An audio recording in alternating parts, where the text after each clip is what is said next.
Hey guys, welcome back to Electrical Car Repair Live. Thank you guys for watching and subscribing to the channel. Today will be super helpful video guys to any of you that have a BMW guys X1 and you're trying to locate and replace your intake camshaft position sensor. We'll demonstrate on 6-cylinder engine, but even if you have a 4-cylinder engine, the procedure may be very helpful guys. Stay with us, we'll show you where it's located, how to get to it and how to replace it. Even if you need to buy a new one, we'll put the link in the description of the video below. We'll share it for your convenience. Before we start guys, every single car we get at the shop, we try to make at least 200 free repair videos. Why? Because our mission in the shop is to save you as much money as we can. All we need in return, please subscribe to the channel and like the video guys. That way we can keep providing that free information.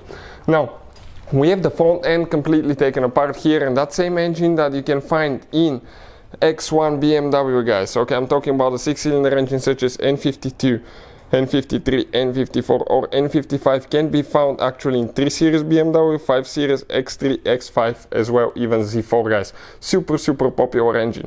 And this is a video request, okay, because many of you asked me where that sensor is located and how to replace it, because you cannot actually find the information. But many of you don't know that same engine has been used in so many cars, so doesn't matter on what you make it, it's the same guys.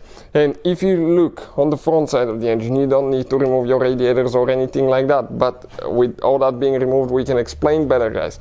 You will have 2 camshaft position sensors. One is on the exhaust side, one is on the intake side. The exhaust one is right here.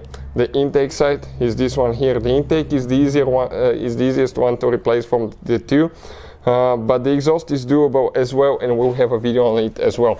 Right here you have the vanos, okay, variable timing solenoids. We'll have videos how to clean, test, okay, those as well.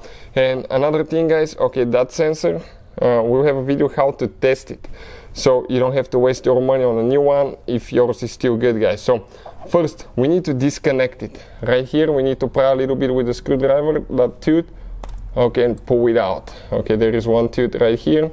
So what we did, we just pried here a little bit up and it came out. We're going to need a reverse Torx 8 socket.